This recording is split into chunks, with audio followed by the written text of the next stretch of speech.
잘 보셨어요?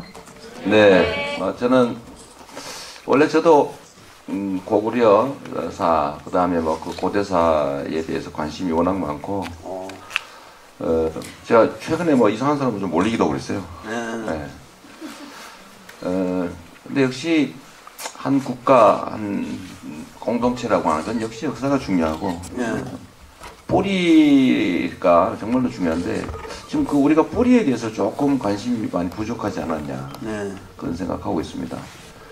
제가 선생님한테 놀란 거는 이 철학뿐만이 아니라 이렇게 이 과거에 우리 잃어버린 우리 고대사를 찾아서 이렇게 기록을 남기시고 또 이렇게 잘 정리해서 또 영화관에서까지 이렇게 정말 새로운 발상이라는 생각이 들어서 대단하다는 생각이 들었습니다.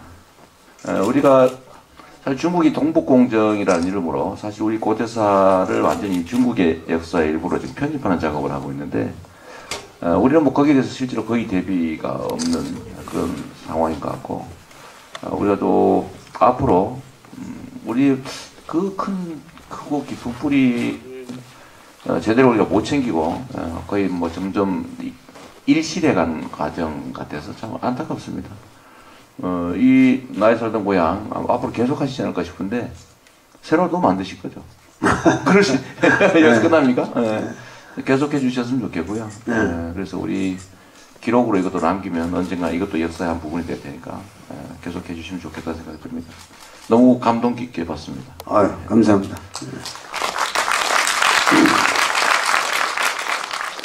이 영화는 원래 뭐 영화로 찍었던 것은 아니고요.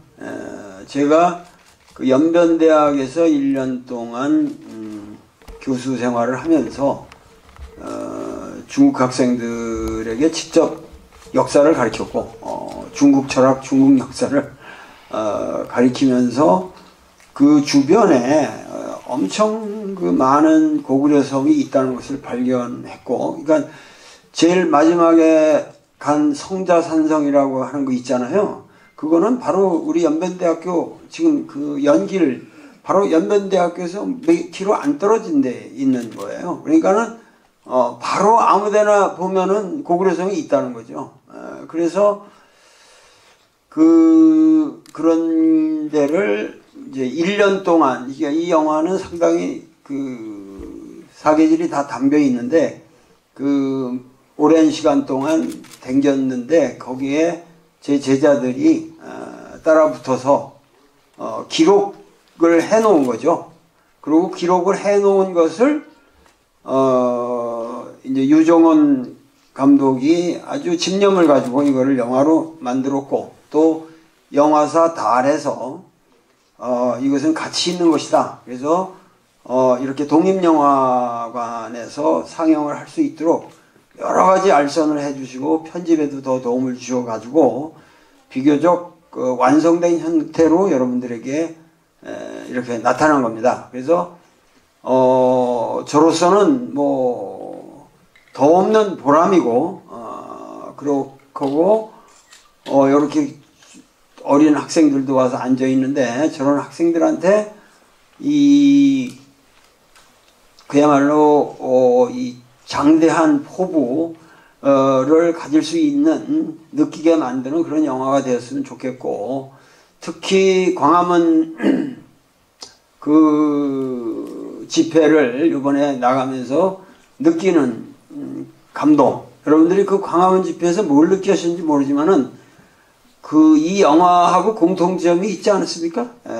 그 광화문 집회에서 우리 이재명 시장님도 아주 멋진 연설을 하셨지만 그 광화문 집회에서 바라보는 그 사람들 머리로 펼쳐진 100만 인파에 펼쳐진 광활한 대륙 그것이 고구려가 아니고 무엇이랴. 거기서 우리가 어떤 그런 뿌듯함을 느끼고 어떤 공동체를 재산 확인하고 그리고 우리가 정말 한민족으로서 이렇게 더럽게 살아서는 안 되겠다는 각오 내지는 우리가 새로운 국가를 열망하는 그러한 마음이 고구려인들에게 있었기 때문에 그 광활한 제국을 건설할 수 있었던 거 아니냐.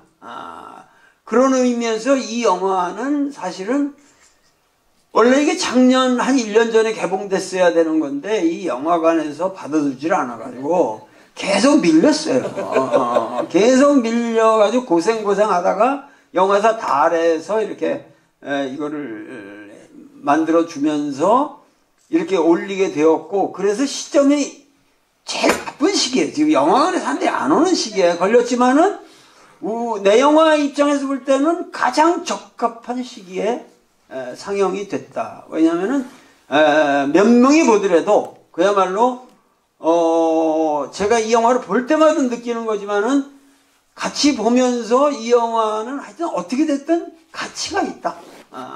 가치가 있는 작품이다라는 것은 확실히 느낍니다. 그래서 여러분들께서 이렇게 여기 계신 한 분 한 분이 그야말로 소중한, 저로서는 이 역사의 자산이고 고구려의 씨앗이고 그야말로 우리는 여기서부터 이제 새로운 역사를 건설해야겠다. 그 거대한 그 역사의 홍류 속에 한복판에 우리 이재명 시장님이 계시니까 든든합니다. 예. 네, 감사합니다. 제가 선생님 아까 그 말씀하셔서 그런데요. 저도 이제 광화문 광장에 그야말로 100만, 100몇십만 이렇게 모여가지고 그 거대한 그냥 물결 있지 않습니까? 저쪽 끝에서부터 마치 이 땅이 꺼져가는 그런 소리들이 쫙 전해오다가 저를 지나서 딱 이 소리가 지나가지 않습니까? 그걸 보니까 정말 그때 딱 그 말발굽 소리 같은 느낌 있지 않습니까? 말발굽 소리, 거대한 말발굽 소리, 또 지축을 울린다는 느낌, 정말 그런 게 생각이 들었고, 이 작지만 규모로는 작지만 그 거대함을 정말 느꼈어요. 거대함이. 제가 캐나다에 잠깐 가본 일이 있는데요. 네네. 이 역사라고 하는 게 얼마나 귀한지, 캐나다에 가니까 화이트락이라고 하는 데가 있습니다. 화이트락이라고. 밴쿠버 옆에 있는 조그마한 구단이 좀 되는 데인데. 네. 정말 엄청나게 대단한 건줄 알았어요. 동네 이름이 화이트락이니까. 갔더니 해안가에 그 조그마한 돌멩이가 하나 있는데 그걸 하얗게 그 페인트 칠을 해가지고 그걸 화이트락이라고 지명을 삼았더라고요. 화이트락. 예. 그리고 각 곳곳에 가면 이제 인디안들이 나무에다가 이렇게 우리나라를 치면은 무슨 이렇게 그 장승 비슷한 그 그려놓지 않습니까? 근데 그걸 엄청난 그 과거의 유산으로 보존을 하고 있는 거예요. 그리고 그 사람들은 역사가 짧으니까 이민해 와가지고 그래서 몇십 년만 된 기록만 해도 엄청나게 귀하게 여기는데 우리나라는 이게 수천 년 된 좀 거대한 역사 유물들이 있어도 너무 흔해서 그런지 신경을 별로 안 쓰는 그런 게 있더라고요. 그러니까 너무 흔해서 그런지 모르겠고, 그다음에 역시 그 고대사 중에 사실은 우리 이북 지역을 다 떼어 먹어버렸지 않습니까 지금? 네, 다 떼어내버리고 그 부분을 이렇게 주장하면 좀 이상하게 보는 경향도 좀 있는 것 같고, 그런 가슴 아픔이 있는데 정말 이런 그 고대사를 되찾기 위한 노력들은 정말 계속 해야 될 것 같습니다. 정말 귀한 우리의 유산인데. 정신적 자산들 아닙니까? 그러니까는 고대사가 꼭 동북 지역을 꼭 내가 영토적으로 지칭한 것도 아니고, 아까 그 고인돌 얘기를 했죠 말이죠. 이 고인돌의 엄청난 그 몇만 기가 사실 전라도 지역에 있거든요. 전라도 지역에 있어요. 근데 아까 보셨지만은 그 안에 거대한 석총 안에 있는 실제 현실은, 석실, 가장 중요한 관이 있는 석실은 고인돌 모습이란 말이죠. 고인돌 모습이고, 그런데 이 고인돌이라고 하는 것만 해도 모든 사람들이 고인돌을 그냥 길거리에 그냥 나자빠진 돌멩이처럼, 푸대접을 하고, 근데 그 푸대접을 하는 가장 큰 이유가 역사학자들이 푸대접을 하는 게 뭐냐면 거기서 금관이 안 나오기 때문에 그래요. 금붙이가 나오면 이게 난리가 나는데, 문제는 그 속에서 금붙이가 안 나온다는 게 더 중요하거든요. 그만큼 더 오래됐다는 거예요. 층이. 그런데 이 고인돌에 대해서도 전부 뭐 신석기 시대나 청동기 시대, 그러니까 청동기 시대 이후의 유물로만 보지, 이거는 구석기 시대까지 충분히 올라갈 수 있는 유물들이라고요. 그러니까는 뭐냐면은 그 고인돌에 대한 체계적이고 포괄적인 연구도 사실 없어요. 그러니까는 전라도 지역 가면은 그 어마어마한 고인돌 하나가 몇 톤짜리인데 그거가 거기 있을 수가 없는 돌이거든요. 근데 그거 하나를 날러 오려면 얼마나 많은 수만 명의 인원이 동원됐을까 하는 것을 우리가 생각을 해야 된다는 거죠. 그러니까는 이 역사 인식이라는 것이 하찮은 이런 것부터 모두 우리 역사의 고귀한 역사의 그 증거라는 것이고, 특히 아까 말씀드렸지만은 이쪽 동북 지역의 역사라고 하는 것은 그것은 뭐 너무도 명백한 것이기 때문에 중국 사람들이 거기에 대해서 뭐라고 얘기하든 아무 신경 쓸 필요가 없어요. 중국 사람들이 중국 사람대로 쓰게 놔두고 우리는 우리 역사를 쓰면 된다고요. 그러니까는 과거사라고 하는 것은 이미 우리의 소위 좁은 국가 개념을 떠난 것이기 때문에, 뭐 예를 들면은 뭐 하버드 대학 교수가 로마사를 쓰는데 이태리 사람 눈치 보지 않잖아요. 마찬가지로 그 지난 역사라고 하는 것은 우리 역사는 저 중국 역사를 그 포괄해서 일본 역사까지 이 전체를 하나의 우리 중심의 문화사로서 다시 살려내야 된다. 이것이 이제 제 생각이고, 앞으로 이런 면에서 제 평생을, 앞으로 남은 인생은 제가 국학에 바치도록 할 겁니다. 박수 한번 주세요. 너무 큰 결단 아니군요. 네. 우선적으로 댕기면서 사실 저렇게 저 정도, 이 모든 게 현장에서 내가 직접 한 거거든요. 그러니까 현장에서 이렇게 하고, 현장에서, 그러니까 여기 앉아서 하는 것도 그게 다 연변대학교 내 연구실이에요. 그러니까 여기 와서 새롭게 녹음한 건 하나도 없어요. 그러니까 현장에서 느낀 것만으로 우리가 영화를 만들자. 그래서 이제 그렇게 만들었는데, 그 발해 지역 같은 거니 이런 거는 저 혼자 갈 수가 없어요. 그건 몰라요, 사람들이. 그래서 그 발굴자들을 같이 데리고 다녔어요.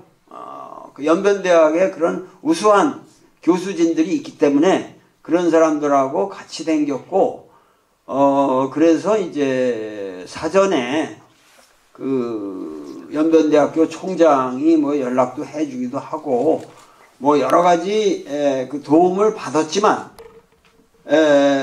그 사소한 문제에 있어서 아주 그 어려움이 많았습니다. 어려움이 많았고, 뭐 중국 가서 아무리 큰 소리 쳐봐야 뭐 한국에서는 도울 그러면 알지만 거기 가서 뭐 아무리 제가 뭐를 클레임 해봐야 안 통하니까, 그런 데 가서는 역시 상당히 점잖게 행동하는 게 좋다. 그래서 그나마 이렇게 찍을 수 있다는 게 이게 참 기적적인 작업을 한 거죠. 그리고 두 번째 발해 멸망에 관한 그 화산재 그 설은 일본 어느 교수가 그런 설을 냈는데, 우선 연대가 많지를 않고 그 발해의 멸망은 뭐 발해 역사의 그런 천재지변이라기보다는 발해 역사의 내재적인 그 이유가 있었다는 거죠. 그래서 지금 내가 고구려를 가지고도 이렇게 얘기했지만, 기본적으로 고구려의 강성함이라든가 그 위대함, 그 발해까지 오는 이게 완전 천년왕국이거든요. 그러니까 중국 역사에서 보면 그때가 위진남북조 시대 아닙니까? 그래가지고 그야말로 그 위진남북조는 저 북부 왕조들은 그 평균 수명이 30년밖에 안 돼요. 그 정도로 이렇게 바뀔 때 고구려는 1000년을 유지했으니까, 아까 말했듯이 그 고구려 사람들은 자기들을 중심으로 했지, 우리가 말하고 있는 지금 중원의 역사는 오히려 변방으로 볼 수밖에 없었어요. 그러니까는 우리가 이 역사를 볼 적에 너무 중국 역사도 중원 중심으로만 보고 있다.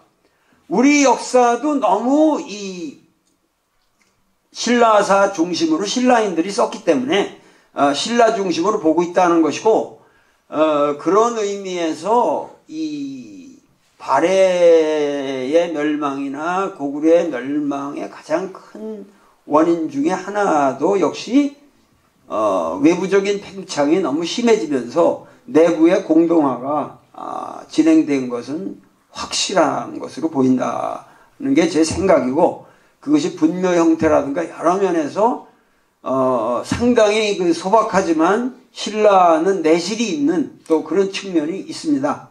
그래서 역사라는 건 다양한 측면에서 봐야 되기 때문에 특히 외환과 내후로 볼 적에 항상 우리 역사의 가장 중요한 문제는 외환보다는 내후에 있다. 오늘날 우리가 당면한 문제도 국제 정세에 있다기보다는 지금 우리 자체 내에 이 정치가 이렇게 개판으로 망가져 왔는데, 이것은 박근혜의 문제가 아니라 이승만 때는 사실 더 개판이었습니다. 우리가 지금 과거 지나간 역사를 해서 모르지만 보도연맹에서 30만 명을 죽였어요. 우리나라 다 지사들이에요. 그러니까 그런 역사를 우리가 쭉 뭐 반민특위의 좌절이던가 이런 걸 쭉 생각해서 본다면은 그 악랄한 역사가 오늘까지 그야말로 엄청난 세월 동안 축적되어 온 그 역사를 생각하면은 그 역사의 진상, 우리를 지배해온 모든 지배계급의 그 진상이 최초로 적나라하게 드러나는 사건이었다는 의미에서 이번 우리가 당면하고 있는 이러한 사건이라고 하는 것은 그야말로 우리 민족에 있어서는 얼마나 천우신조의 그 다행한 그러한 기회냐. 그래서 우리 고구려 역사를 생각하고 신라 역사를 생각하고 백제 역사를 생각하면서도 오늘 우리가 가야 할 방향을 잘 생각해 봐야 되지 않느냐, 이렇게 말씀드리고 싶습니다. 또,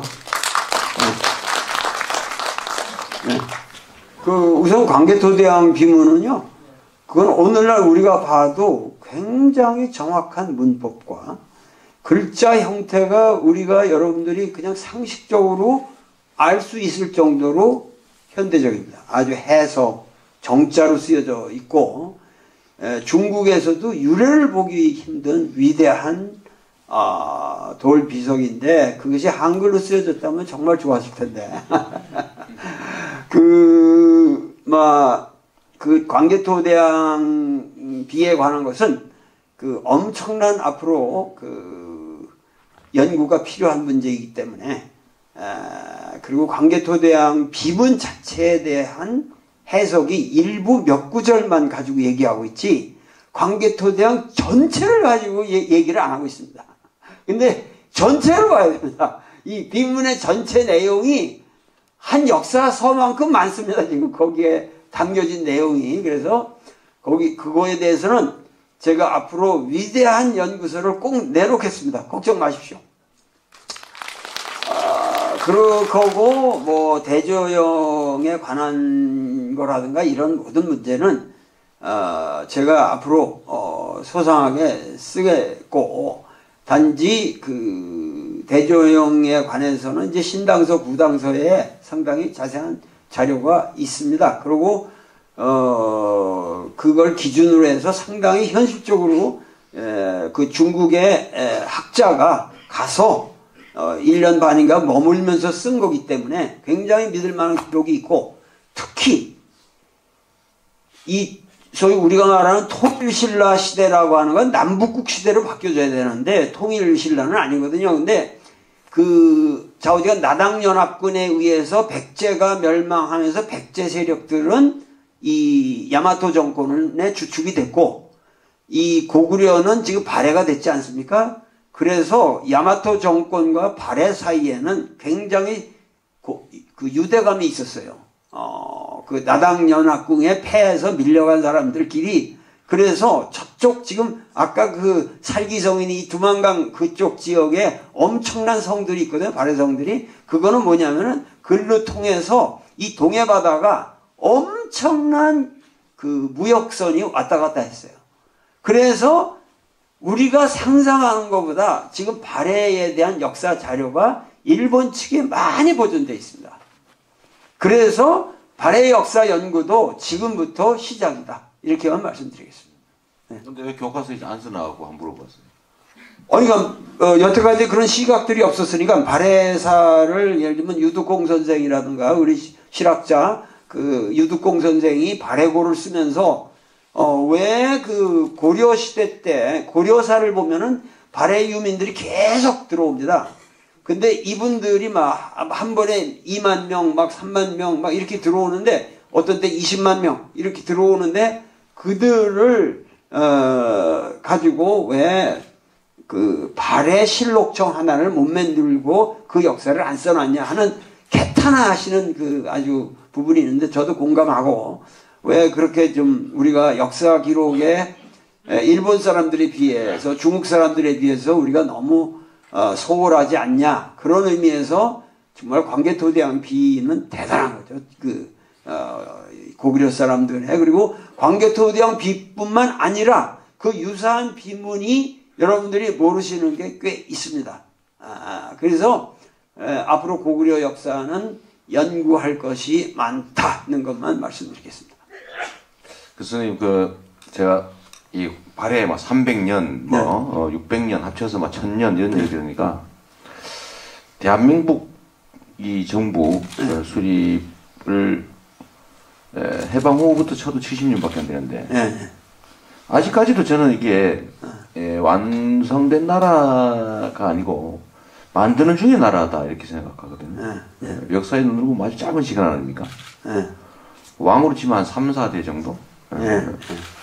지금 우리나라가 박근혜 대통령 곧 뭐 그만두게 되겠지만 이 박근혜 대통령 같은 그리고 그를 둘러싼 이 소위 이 부당한 기득권 세력들 이 기득권 세력들을 제거를 못하면 알맹이가 썩어가겠죠. 근데 그걸 제거하면 우리 광화문에 모였던 그 거대한 정말 이 100만 명이 모였다 하는데도 유리창 한 개 안 깨지고 방화 약탈 뭐 이런 거 없고 전 세계적으로 이런 일이 없다는 거 아닙니까? 청소 깨끗하게 해놓고 누구 하나 때리는 사람도 없고 그 거대한 에너지를 가진 우리 국민인데 정말 이 반석 위에 올라갈 수 있는 결정적 기회인 것 같기도 합니다. 이게 여러분들이 지금 너무 이렇게 쉽게 넘어가는 부분이지만은 미국에서는 정전이 한번 났다고 그래가지고 맨하탄에 정전 한번 난 게 몇 년도든가 그 어마어마한 약탈과 노력질이 일어나거든요. 그냥 정전 하룻밤 정전됐다는 게 전부 보석상 털리고 모든 데가 다 그냥 난리가 났었거든요. 그러니까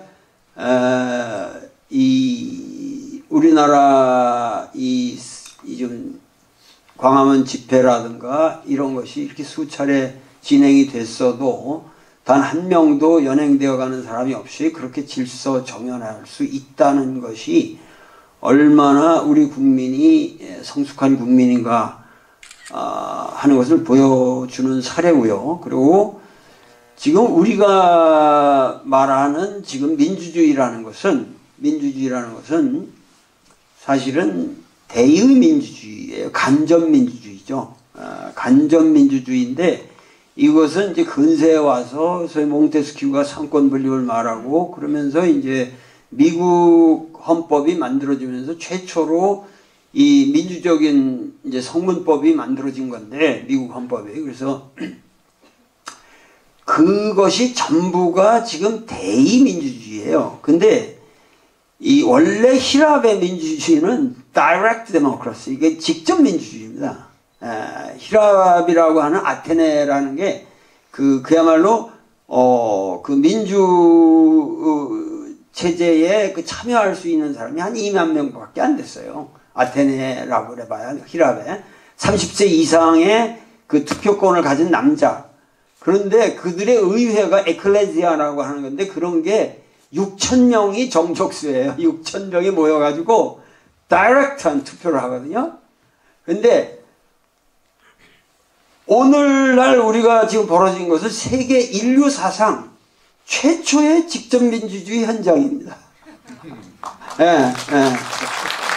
히랍 역사 이래, 그러니까 서구인들은 그것을 이상으로 삼았지만, 그레코 로망의 이 전통을 서구인들은 자기들의 어떤 문화적 기준으로 알고 왔잖아요. 근데 히랍 민주주의의 역사적 현장은 우리 광화문에서밖에 실현된 적이 없어요. 그래서 우리야말로 히랍 민주주의를 최초로 21세기에 구현한 민족이다 하는 소감이 저는 들어요. 그래서 이러한 기회를 국민 각자가 그야말로 이 여론상으로 보면은 뭐 95% 넘는 그 사람들이 각성을 해서 거기에 몰려드는 것이고 그들의 직접적인 의사 표시에 의해서 그 물결에 의해서 이 전혀 이 개선에 참여의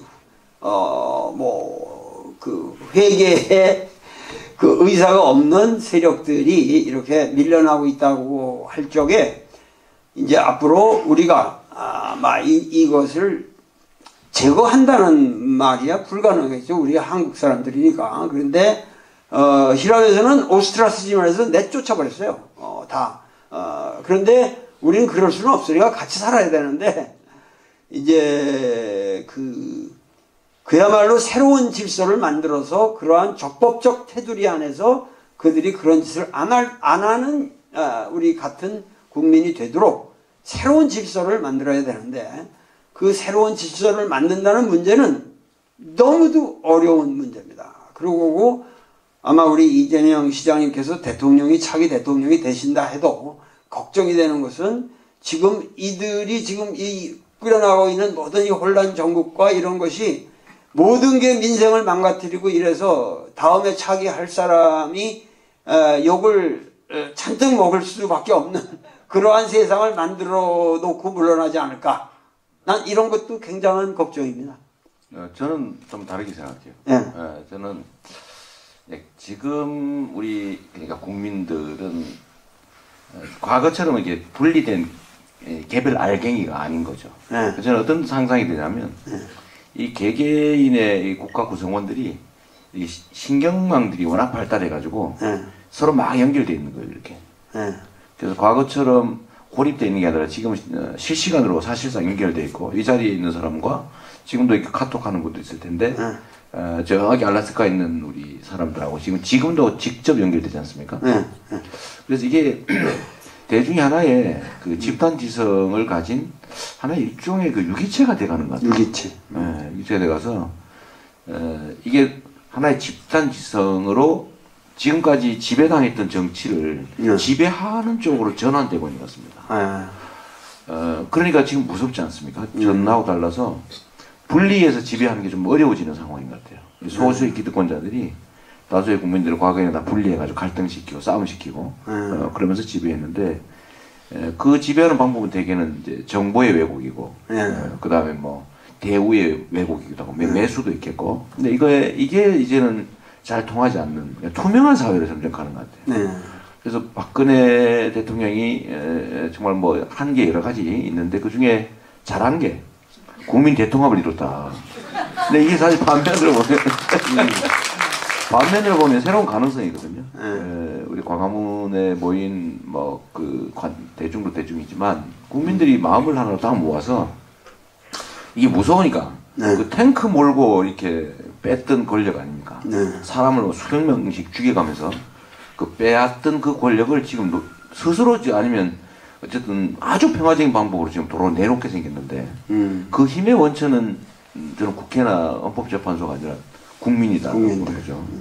이 국민의 그 집단 지성의 수준이나 아니면 실천력 뭐 이런 게 과거와는 비교할 수 없을 정도로 높고 이게 그 다 망가진 나라이고 그 기득권자들을 제압하는 게 실제 어렵긴 하겠지만 엄청 힘들겠죠. 근데 결국 국민적인 에너지가 밑받침돼서 저는 아주 널널하게 새로운 질서를 만들어낼 수 있는 기회가 되지 않을까 싶은데요. 그 상당히 그 정치인은 낙관적인 희망을 갖는 게 좋습니다.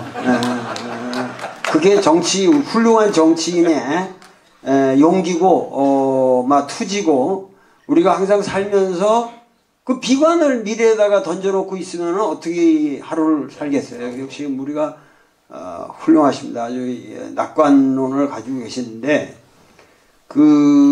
역시 오늘도 그 중앙일보에 논설위원인데 강찬호라는 분이 쓰신 논설을 보면은 많은 사람들이 기득권자들이 이재명이라는 사람을 상당히 이렇게 가볍게 보려는 자세가 있는데 결국 누가 트럼프 처음 나왔을 때 트럼프하고 비교해서 미안합니다. 그건 아니고 트럼프 처음 나왔을 때 누가 그 사람을 시리어스하게 봤겠냐. 그런데 결국은 그 뒤에 그 사람으로 결집된 시리어스한 민중이 그래도 미국에 이러한 결과를 가져오지 않았느냐. 마찬가지로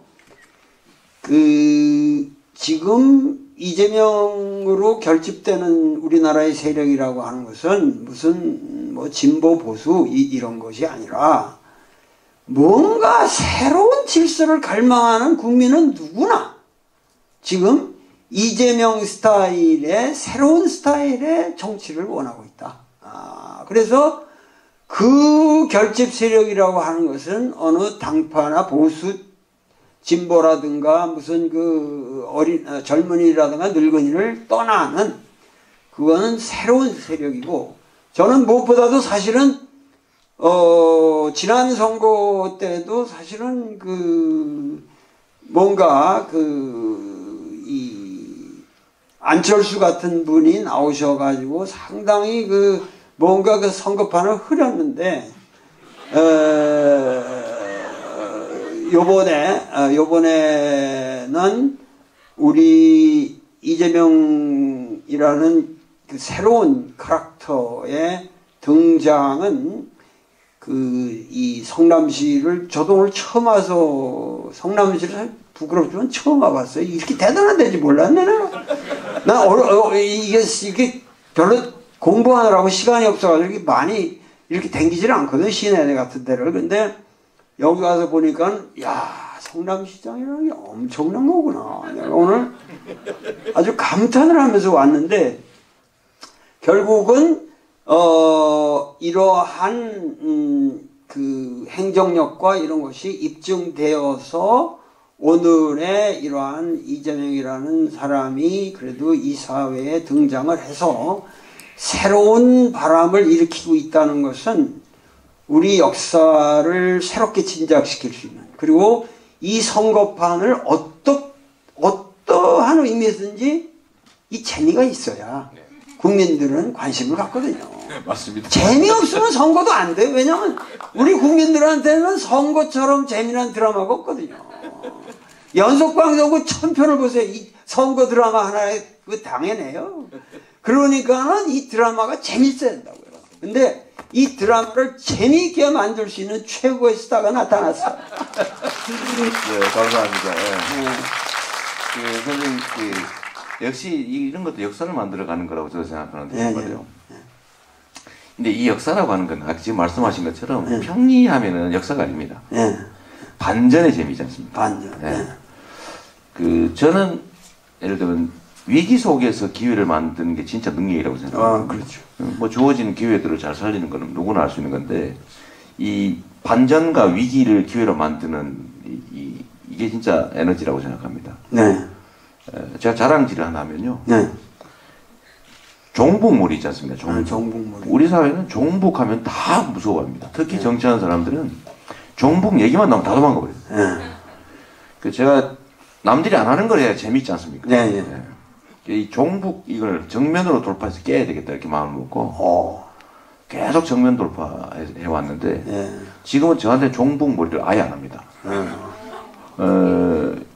제가 작년에 그 서울지검에 종북 머리 당하러 끌려갔거든요. 네. 무슨 회사에 뭐 민노당 당원이 있는 회사에 청소 용역 줬다고. 끌려가서 종북의 자금줄로 조사를. 그런데 제가 거기 가서 내가 그 회사에 일거리 준 게 종북이면은 그 정부에서 지금 보조금 주고 있는데 사회적 기업 보조금 그 회사 주고 있는데 그러면 박근혜가 고정간첩이네. 이렇게 얘기거든요.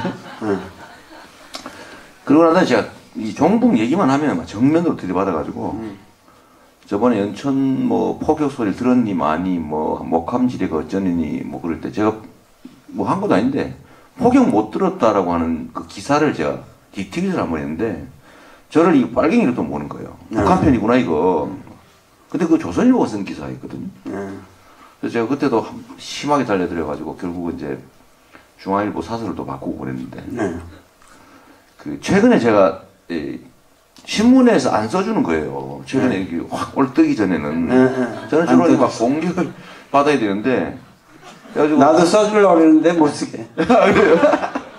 근데 사드 있지 않습니까? 사드.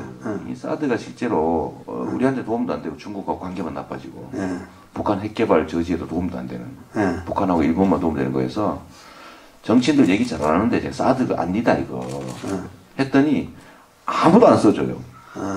그래서 제가 이거 도저히 안 되겠다 이거 이런 식으로 해가지고는 신문에 써줘야 우리가 뭐 이걸 타고 또 넘어가지고 뭘 선전을 하는데 제가 성주하고 김천을 연설을 하러 갔습니다 제가. 잘하셨어요. 네. 그래도 안 써주는 거예요. 그래도 안 써. 요새 제가 트럼프가 주한미군 주둔비를 더블로 안 올려주면 철수하겠다 뭐 이런 얘기 했거든요. 그래서 제가 이거 기회다. 자주 국방할 기회다 이거. 전작권 회수하고 미군 철수한 경우를 대비해서 자주 국방할 기회다. 북한보다 우리가 국방비를 몇십 배, 우리 41조 내는데 저쪽이 1조 몇천억 정도 된다고 해요. 그리고 우리는 도대체 그 돈 내고 왜 미군 없으면 못 지킨다고 자꾸 그러냐. 그거 자꾸 하는데 아무도 종북이라고 하지 않습니다. 근데 이 종북 머리를 우리가 돌파하지 않으면, 깨지 않으면 사실 뭐 어떻게 상대방을 이기겠어요. 네, 지금 중요한 말씀 하셨는데 사실은 우리 국민이 알아야 될 것은 여기 계신 분들도 앞으로 꼭 이거를 명심하셔야 되지만 사실 정치라는 것은 아까도 내가 걱정을 한 거는 민생이에요. 그렇지 않습니까? 어떤 경우도 정치가가 위대한 정치를 한다라도 국민의 민생을 망가뜨리고 경제적으로 만약에 못 사는 나라가 된다면 인기가 없어요. 그리고 딴 거 아무것도 안 돼요. 근데 여기 중요한 거는 이 민생의 우리 민족의 민생 문제는 바로 이 종북머리가 없어져야만 민생이 해결된다는 거죠. 네, 맞습니다. 우리가 지금 무슨 경제 여기 경제 민주화니 이런 것들은 물론 해야 되지만 이 남한 대한민국 내에서 아무리 뭐 이 기업 때려잡고 뭐 해봐야 그거는 별게 아니에요. 지금 우리가 아까 이 고구려 패러다임이라는 게 뭐냐면 이 북한을 우리의 자유왕래가 가능한 모든 우리 기업인들이 가서 활동할 수 있는 자유로운 무대를 만들고 그걸 통하면은 자연적으로 이 동북이라고 하는 지역과 저 연해주 지역이 우리권으로 들어오고 이렇게 돼야만 젊은이들이 이 작은 섬나라에 갇히지 않고 꿈을 꿀 수 있다고요. 여기서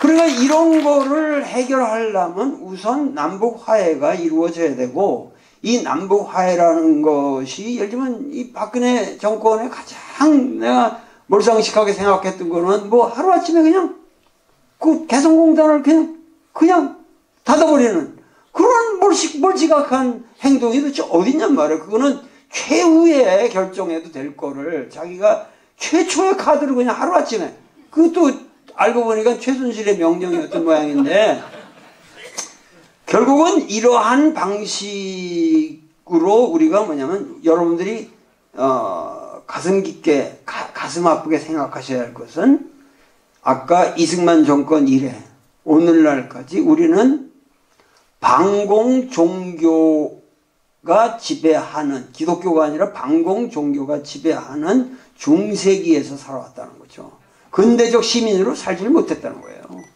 이 부끄러운 역사를 우리가 뼈저리게 반성하고 이제는 더 이상 나는 당장 말이죠. 예를 들면 박근혜가 탄핵을 당하고 나니까 황교안이 회의를 여는 게 뭐냐면 군사회의예요.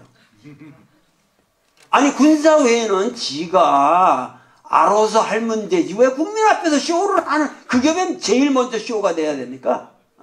이것 자체가 아직도 백성들은 우리나라의 대한민국 백성들은 모두 이 군사 문제 가지고 겁만 주면은 황교안이 잘하는구나.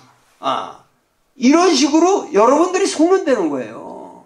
그거는 정치가들은 지들이 알아서 확고하게 항상 다뤄야 할 문제지. 아니 지금 닭으로 인해서 조류 인플루엔자로 피폐하는 이런 농촌의 문제라든가 이런 걸 먼저 해야 되지 않습니까? 박근혜가 물러나서 무슨 민생을 살려야죠. 같은 회의를 해도 그런 사람이 그게 지도자란 말이에요. 근데 무조건 위기 상황이다 하면은 종북몰이를 하는 겁니다. 그러니까 여러분들이 이런 데에서는 더 이상 우리 속지 말자. 네, 선생님 이게 지금도 이제 그런 영향이 있지만 사실 이 종북몰이가 횡행하게 된 데는 이 종북몰이를 하는 쪽의 잘못이 분명히 있지요. 근데 이거를 못 막고 거기에 당해서 맨날 이렇게 유용한 무기가 만든 거는 사실은 그 종북몰이 당한 측의 책임이 큽니다. 이건 헛개비 공격이거든요. 없는 실체가 없는 공격이지 않습니까? 맞아요. 그럼 거기를 당당하게 맞닥뜨리면 사실 못 써먹는 무기인데 그걸 내니까 자꾸 써먹는 거예요. 자꾸 써먹으니까 점점 헛개비가 커져. 점점 겁나고. 맞아. 그래서 제가 이걸 한 몇 년, 한 3, 4년 돌파를 하니까 저한테는 안 써먹는다니까 진짜. 그 재밌는 사실이 하나 그게 있어요. 민주당의 최대의 문제였어요. 네. 사실은 민주당이 항상 선거를 핑계대고 이거 2년 문제는 우리가 보수적인 입장을 취해야 한다. 이 보수적인 그걸 완전히 목숨 걸고 몇 번 이렇게 당할 거면은 계속 그걸 갖다 강하게 했으면 저쪽에서 못 쓰지. 그리고 그 재밌는 결과가 하나 나는데요. 제가 원래 이렇게 사드 얘기하고 김천가서 떠들고 미군 얘기하고 자주국방 얘기하고 노동자 얘기하고 노동 탄압하지 마라. 기업들 재벌 체제 해체해야 된다 그러면 원래 우리 관념에 의하면 보수 지지가 확 떨어지고 진보만 지지하고 이래야 되지 않습니까? 중도가 확 없어지고. 근데 여론조사 지지표 분석을 해보면 제가 보수 지지자가 더 많습니다. 나는 보수입니다. 정말 좋은 거예요. 그 정말이에요. 보수 중도 지지자 몫이 훨씬 큽니다, 제가. 이게 국민들을 안 믿어서 그렇거든요. 국민들이 바보일 것이다. 종북몰이 하면은 거기 국민들이 속아가지고 우리한테 불리하게 될 것이다. 이런 생각을 하고 보통은 막 피했지 않습니까?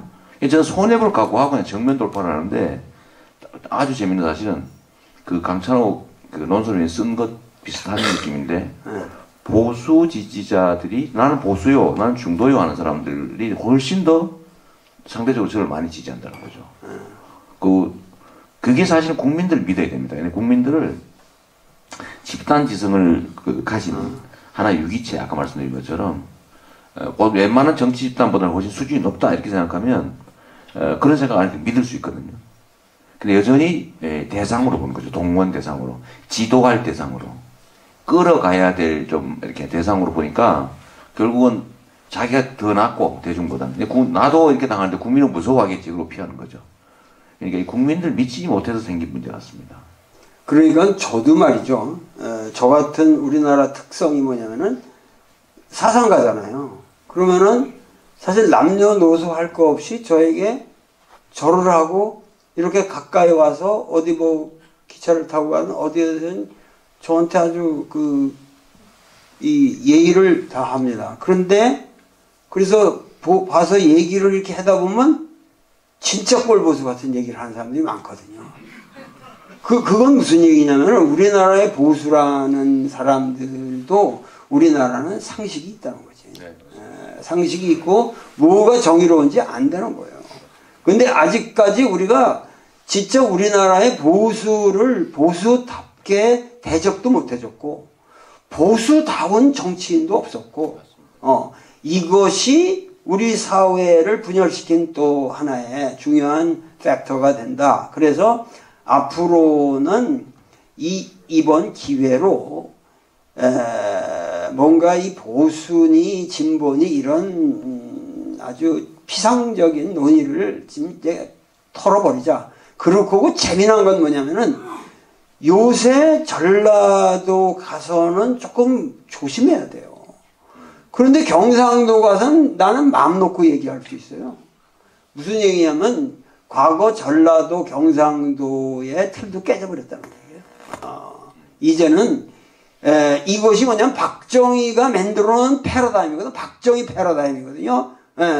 그렇게 해서 뭐냐면 경상도와 전라도를 이렇게 갈라놓고 전라도는 또 이 전두환이 그렇게 5.18을 그 불행한 사건을 일으켜서 그렇게 오늘까지 왔는데 사실은 전라도라고 그래서 진보적일 게 없고 경상도라고 그래서 보수일 게 없다는 얘기지. 그러니까 네, 앞으로 이것이 깨진다는 거, 이것이 깨진다는 것이 제가 보기에는 박정희 패러다임, 사실은 박정희, 박근혜, 이대의 이 끔찍한 패러다임이 본질적으로 끝나게 되는 가장 위대한 사인이라고 저는 생각합니다.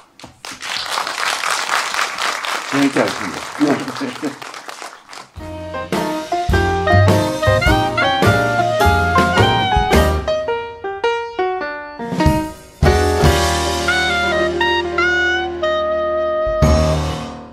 전라도 지역 가면은 그 어마어마한 고인돌 하나가 몇 톤짜리인데 그거가 거기 있을 수가 없는 돌이거든요. 근데 그거 하나를 날러 오려면 얼마나 많은 수만 명의 인원이 동원됐을까 하는 것을 우리가 생각을 해야 된다는 거죠. 그러니까는 이 역사 인식이라는 것이 하찮은 이런 것부터 모두 우리 역사의 고귀한 역사의 그 증거라는 것이고 특히 아까 말씀드렸지만은 이쪽 동북 지역의 역사라고 하는 것은 그것은 너무도 명백한 것이기 때문에 중국 사람들이 거기에 대해서 뭐라고 얘기하든 아무 신경 쓸 필요가 없어요. 중국 사람들이 중국 사람들을 쓰게 놔두고 우리는 우리 역사를 쓰면 된다고요. 그러니까는 과거사라고 하는 것은 이미 우리 소위 좁은 국가 개념을 떠난 것이기 때문에 예를 들면은 하버드 대학 교수가 로마사를 쓰는데 이태리 사람 눈치 보지 않잖아요. 마찬가지로 그 지난 역사라고 하는 것은 우리 역사는 저 중국 역사를 그 포괄해서 일본 역사까지 이 전체를 하나의 우리 중심의 문화사로서 다시 살려내야 된다. 이것이 이제 제 생각이고 앞으로 이런 면에서 제 평생을 앞으로 남은 인생은 제가 국학에 바치도록 할 겁니다. 박수 한번 주세요. 너무 큰 결단 하겠군요. 네. 우선적으로 댕기면서 사실 저렇게 저 정도 이 모든 게 현장에서 내가 직접 한 거거든요. 그러니까 현장에서 이렇게 하고 현장에서 그러니까 여기 앉아서 하는 것도 그게 다 연변대학교 내 연구실이에요. 그러니까 여기 와서 새롭게 녹음한 건 하나도 없어요. 그러니까 현장에서 느낀 것만으로 우리가 영화를 만들자. 그래서 이제 그렇게 만들었는데 그 발해 지역 같은 거니 이런 거는 저 혼자 갈 수가 없어요. 그건 몰라요, 사람들이. 그래서 그 발굴자들을 같이 데리고 다녔어요. 그 연변대학에 그런 우수한 교수진들이 있기 때문에 그런 사람들하고 같이 다녔고 그래서 이제 사전에 그 연변대학교 총장이 뭐 연락도 해주기도 하고 뭐 여러 가지 그 도움을 받았지만 그 사소한 문제에 있어서 아주 그 어려움이 많았습니다. 어려움이 많았고 뭐 중국 가서 아무리 큰 소리 쳐봐야 뭐 한국에서는 도울 그런 거 알지만 거기 가서 뭐 아무리 제가 뭐를 클레임 해봐야 안 통하니까 그런 데 가서는 역시 상당히 점잖게 행동하는 게 좋다. 그래서 그나마 이렇게 찍을 수 있다는 게 이게 참 기적적인 작업을 한 거죠. 그리고 두 번째 발해 멸망에 관한 그 화산재 그 설은 일본 어느 교수가 그런 설을 냈는데 우선 연대가 많지를 않고 그 발해의 멸망은 뭐 발해 역사의 그런 천재지변이라기보다는 발해 역사에 내재적인 그 이유가 있었다는 거죠. 그래서 지금 내가 고구려를 가지고도 이렇게 얘기했지만 기본적으로 고구려의 강성함이라든가 그 위대함, 그 발해까지 오는 이게 완전 천년왕국이거든요. 그러니까 중국 역사에서 보면 그때가 위진남북조 시대 아닙니까? 그래가지고 그야말로 그 위진남북조는 저 북부 왕조들은 그 평균 수명이 30년밖에 안 돼요. 그 정도로 그 이렇게 바뀔 때 고구려는 1000년을 유지했으니까 아까 말했듯이 그 고구려 사람들은 자기들을 중심으로 했지 우리가 말하고 있는 지금 중원의 역사는 오히려 변방으로 볼 수밖에 없었어요. 그러니까는 우리가 이 역사를 볼 적엔 너무 중국 역사도 중원 중심으로만 보고 있다.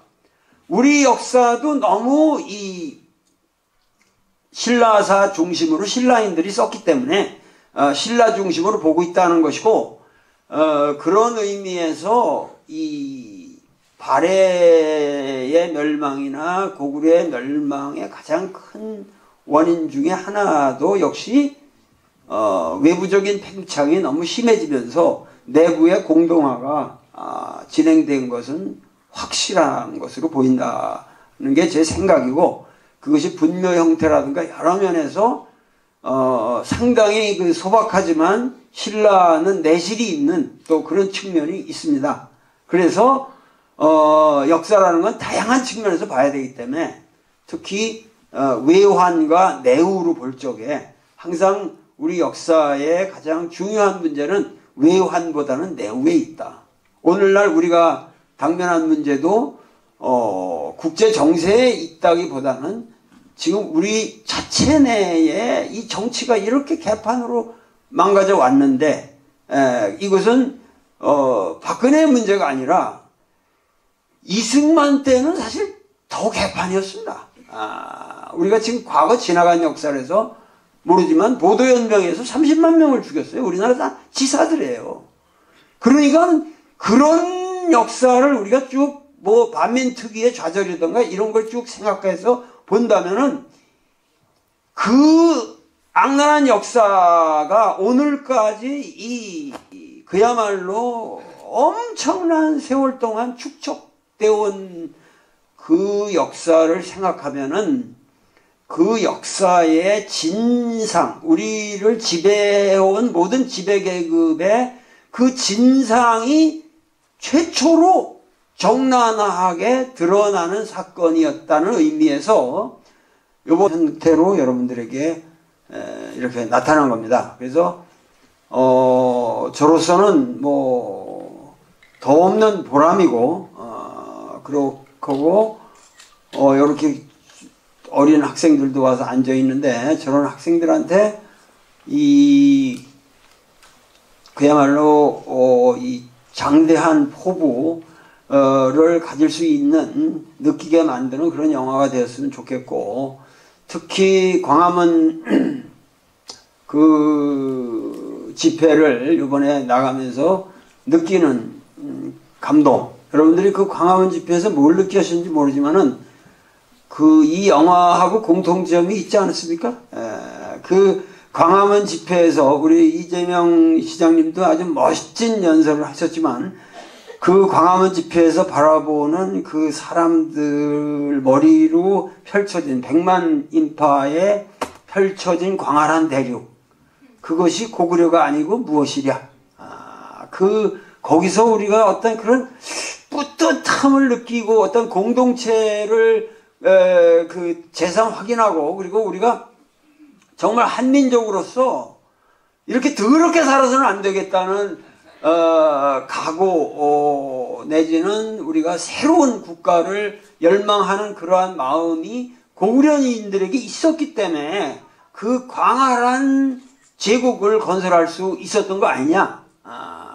그런 의미에서 이 영화는 사실은 원래 이게 작년 한 1년 전에 개봉됐어야 되는 건데 이 영화관에서 받아주질 않아가지고 계속 밀렸어요. 계속 밀려가지고 고생하다가 영화사 달에서 이렇게 이거를 만들어주면서 이렇게 올리게 되었고, 그래서 시점이 제일 나쁜 시기에, 지금 영화관에 사람들이 안 오는 시기에 걸렸지만은 내 영화 입장에서 볼 때는 가장 적합한 시기에 상영이 됐다. 왜냐하면은 몇 명이 보더라도 그야말로 제가 이 영화를 볼 때마다 느끼는 거지만은 같이 보면서 이 영화는 하여튼 어떻게 됐든 가치가 있다.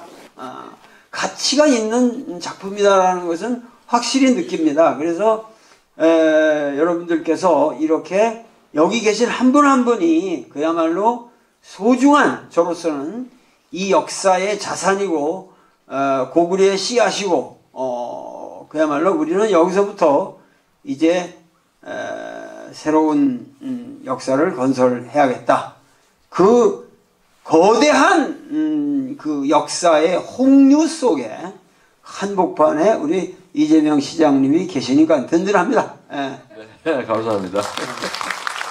그냥 선생님 아까 그 말씀하셔서 그런데요. 저도 이제 광화문 광장에 그야말로 100만, 100 몇십만 이렇게 모여가지고 그 거대한 그냥 물결 있지 않습니까? 저쪽 끝에서부터 마치 이 땅이 꺼져가는 그런 소리들이 쫙 전해오다가 저를 지나서 딱 이 소리가 지나가지 않습니까? 그걸 보니까 정말 그때 딱 그 말발굽 소리 같은 느낌 있지 않습니까? 말발굽 소리, 거대한 말발굽 소리, 또 지축을 울린다는 느낌, 정말 그런 게 생각이 들었고, 이 작지만 규모로는 작지만 그 거대함을 정말 느꼈어요. 거대함이. 제가 캐나다에 잠깐 가본 일이 있는데요. 이 역사라고 하는 게 얼마나 귀한지, 캐나다에 가니까 화이트락이라고 하는 데가 있습니다. 화이트락이라고. 밴쿠버 옆에 있는 조그마한 구단이 좀 되는 데인데. 정말 엄청나게 대단한 건 줄 알았어요. 동네 이름이 화이트락이니까. 갔더니 해안가에 그 조그마한 돌멩이가 하나 있는데 그걸 하얗게 그 페인트 칠을 해가지고 그걸 화이트락이라고 지명을 삼았더라고요. 화이트락. 예. 그리고 각 곳곳에 가면 이제 인디안들이 나무에다가 이렇게 우리나라 치면은 무슨 이렇게 그 장승 비슷한 그 그려놓지 않습니까? 근데 그걸 엄청난 그 과거의 유산으로 보존을 하고 있는 거예요. 그리고 그 사람들은 역사가 짧으니까 이민해 와가지고 그래서 몇십 년만 된 기록만 해도 엄청나게 귀하게 여기는데 우리나라는 이게 수천 년 된 좀 거대한 역사 유물들이 있어도 너무 흔해서 그런지 신경을 별로 안 쓰는 그런 게 있더라고요. 그러니까 너무 흔해서 그런지 모르겠고, 그다음에 역시 고대사 중에 사실은 우리 이북 지역을 다 떼어 먹어버렸지 않습니까 지금? 다 떼어내버리고 그 부분을 이렇게 주장하면 좀 이상하게 보는 경향도 좀 있는 것 같고, 그런 가슴 아픔이 있는데 정말 이런 고대사를 되찾기 위한 노력들은 정말 계속 해야 될 것 같습니다. 정말 귀한 우리의 유산인데 정신적 자산들 아닙니까? 그러니까는 고대사가 꼭 동북 지역을 꼭 내가 영토적으로 지칭한 것도 아니고, 아까 그 고인돌 얘기를 했죠 말이죠. 이 고인돌의 엄청난 몇만 개가 사실 전라도 지역에 있거든요. 전라도 지역에 있어요. 근데 아까 보셨지만은 안에 그 거대한 석총 안에 있는 실제 그 현실은 그 석실 가장 중요한 관이 있는 석실은 고인돌 모습이란 말이죠. 고인돌 모습이고 그런데 이 고인돌이라고 하는 것만 해도 그 모든 사람들이 고인돌을 그냥 길거리에 그냥 나자빠진 돌멩이처럼 푸대접을 하고 그리고 근데 그 푸대접을 하는 가장 큰 이유가 역사학자들이 푸대접을 하는 게 뭐냐면 거기서 금관이 안 나오기 때문에 그래요. 뭐 금붙이가 나오면 이게 난리가 나는데 문제는 그 속에서 금붙이가 안 나온다는 게 더 중요하거든요. 그만큼 더 오래됐다는 거예요. 층이. 그런데 이 고인돌에 대해서도 전부 뭐 신석기 시대나 청동기 시대 그러니까 청동기 시대 이후의 유물로만 보지 이거는 구석기 시대까지 충분히 올라갈 수 있는 유물들이라고요. 그러니까는 뭐냐면은 그 고인돌에 대한 체계적이고 포괄적인 연구도 사실 없어요. 그러니까는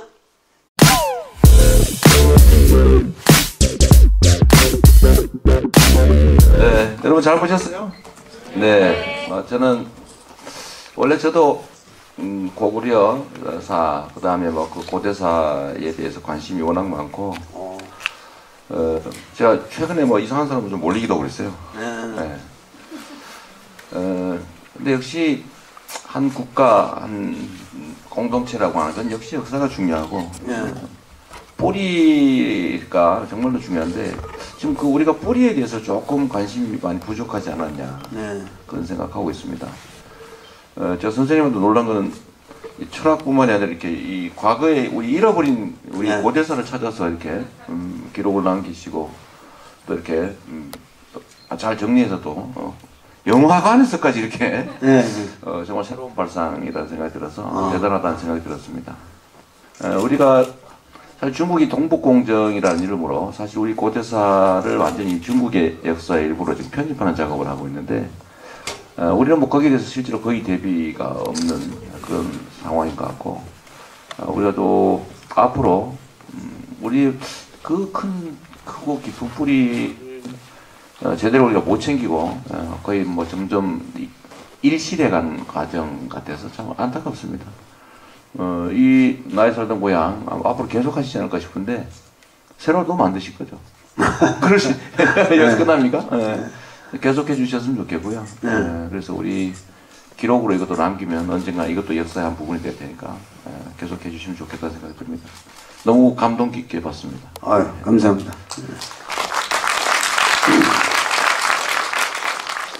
이 영화는 원래 뭐 영화로 찍었던 것은 아니고요.